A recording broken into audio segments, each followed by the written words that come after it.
Good morning 7th class. बेटा आज हम चैप्टर नंबर 5 करेंगे जिसका नेम है GIMP टूल्स। ओके, हमने चैप्टर नंबर 4 में GIMP की इंट्रोडक्शन रीड की थी। अब हम इसके टूल्स के बारे में सीखेंगे कि इसके टूल्स का क्या यूज होता है। ओके, और कौन कौन से इसके टूल्स होते हैं। सबसे पहले हम पढ़ेंगे इसके ऑब्जेक्टिव्स के बारे में। Appreciate various tools available in GIMP। हम GIMP में जितने टूल्स हैं उसके बारे में पढ़ेंगे। Use advance tools for GIMP for editing images. उन टूल्स का इमेजेस को एडिट करने में क्या यूज होता है वो हम इसमें सीखेंगे। सबसे पहले है इसकी एक्टिविटी, जिसमें ये देखो आपको ये सारे जो टूल बार होता है GIMP का वो दे रखा है। आपको इन सारे टूल्स के नेम लिखने हैं। ओके, ये नेम्स आपको तब पता चलेंगे जब आप आगे लेसन रीड करोगे। आपका ये देखो यहाँ पे शो कर रखा है इन्होंने सारा। ओके, ये वाला टूल आपका किसके लिए होता है? इमेज को रोटेट करने के लिए। ये टूल आपका किसके लिए होता है? अलाइनमेंट टूल है ये। और ये टूल आपका क्या होता है? पेंट ब्रश टूल होता है ये आपका ब्लर एंड शार्पन टूल है। ऐसे ब्लेंड टूल तो आपको ये बड़े ध्यान से देखना है। अगर आपको एक टूल के बारे में पता होगा भी कौन सा टूल किसके लिए यूज हो रहा है, तभी आप आगे कर पाओगे।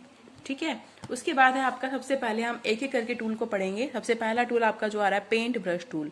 पेंट ब्रश टूल का यूज क्या है? This tool is use to apply brush strokes FVR painting on the computer screen. जब भी आप कंप्यूटर स्क्रीन पर पेंट करते हैं तो उसके लिए हम पेंट ब्रश टूल यूज करते हैं।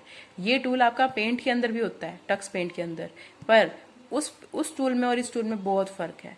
ठीक है, उसमें सिर्फ ड्राइंग होती है, पर इसमें पेंट ब्रश टूल में आपका क्या होता है? इसमें आप इमेज के ऊपर, जैसे आपने कोई इमेज ओपन करी ब्लैंक डॉक्यूमेंट में और आपने उसके ऊपर पेंट ब्रश टूल से आपने टूल बॉक्स से पेंट ब्रश टूल लिया और उस पर फोरग्राउंड कलर आपने अप्लाई किया, तो आप इमेज के ऊपर आप पेंट ब्रश टूल को यूज कर रहे हो। लेकिन पेंट में क्या होता है?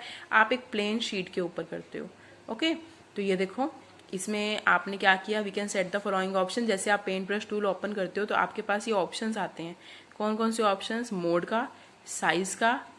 ठीक है, ये देखो यहाँ होता है साइड पे, ये मोड है, ये साइज है। यहाँ पे ब्रश होता है कि ब्रश का साइज आप क्या लेना चाहते हो, ओपेसिटी आप कितनी रखना चाहते हो। ठीक है, आपने जिटर अप्लाई करना है या नहीं, वो सारे ऑप्शंस आपके इस साइड पे होते हैं। ठीक है, तो आपने ये सब कुछ देखना है। मोड का मतलब क्या होता है? मोड का मतलब होता है कि आप इमेज को कैसे मैनिपुलेट करना चाहते हो, कौन से मोड में रखना चाहते हो। साइज है कि आप ब्रश का साइज कितना लेना चाहते हो।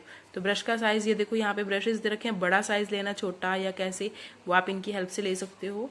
उसके बाद ओपेसिटी, ब्रश में same this option is use to set the type of brush.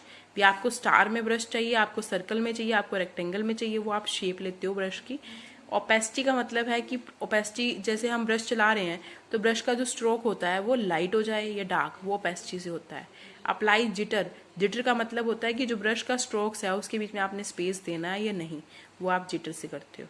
Okay, now click and drag to draw the desired shape. आपने बस क्या करना है? पेंट ब्रश टूल को ड्रैग करना है, इमेज पे लेके आना और फिर उसको ड्रॉ करना है। ओके, विदाउट जिटर ये ऐसा होता है, विद जिटर ये ऐसा होता है। ओके, जिटर जैसे ये है, देखो 0.9 है इसका जिटर, इसका जिटर 3 है, इसका जिटर 8 है। समझ आया? बी जिटर का मतलब कितनी आप जुड़े हुई चीजें कितनी होती है। अब देखो 0.9 में ऐसे हुआ, जिटर 3 किया तो स्प्रेड हो गया, जिटर 8 किया तो और स्प्रेड हो गया, तो मोटा होता जा रहा है ना ये, तो ये चीज होती है jitter.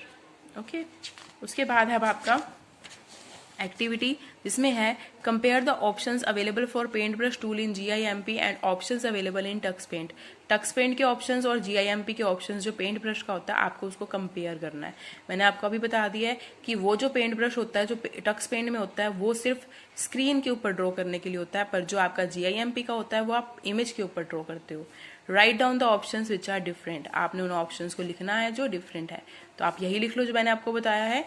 Observe different brush shapes. आपने ब्रश शेप्स को ऑब्जर्व करना है कि वहां पे कैसे कितनी शेप्स होती हैं और यहाँ पे कितनी होती हैं, और फिर आपने लिखना है which of these do you find interesting and were not available in paint program. अगर आपको यहाँ पे ब्रश के शेप्स ज़्यादा इंटरेस्टिंग दिखते हैं तो आपने देखना है कि वो पेंट प्रोग्राम में अवेलेबल हैं या नहीं है।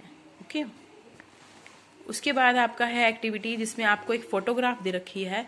आपने इस फोटोग्राफ में देख के बताना है कि इस पे कौन सा इफेक्ट लगा हुआ है। Discuss with your partner how this effect can be applied to a photograph. जैसे ये एक फोटोग्राफ है जिसमें पूरी इमेज टेढ़ी जा रही है ना, डायगनली है, तो ये इफेक्ट जो है डायगनल वाला वो हम पिक्चर पे कैसे अप्लाई कर सकते हैं, ये कौन सा इफेक्ट है। तो ये हम कैसे सीखेंगे, ये हमने यहाँ पे सीखना है शेयर टूल से। ये आपका कौन सा इफेक्ट है, शेयर टूल है आपका, जिससे ये पिक्चर आपकी डायगोनल शेयर हुई है। ओके, तो ये कैसे अप्लाई होता है, देखो shear tool. Using shear tool we can shift one part of the image to one direction and other part of the image to opposite direction. ठीक है, जैसे हॉरिजॉन्टल शेयरिंग बोलते हैं इसको, ये जो शेयरिंग हो रही है ये हॉरिजॉन्टल है। ठीक है, and upper part two the right and lower part. Your device is overheating.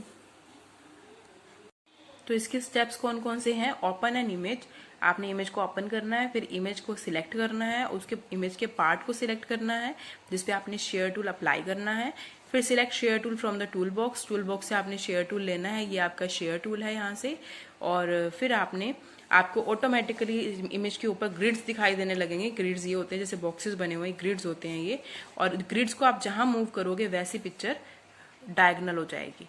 Okay, तो ये आपने कर दिया शेयर टूल। तो आज हम इतना ही करेंगे, 2 टूल मैंने आपको बताए, पेंट ब्रश टूल और शेयर टूल, बाकी हम नेक्स्ट वीडियो में करेंगे। ओके बेटा, thank you, God bless you.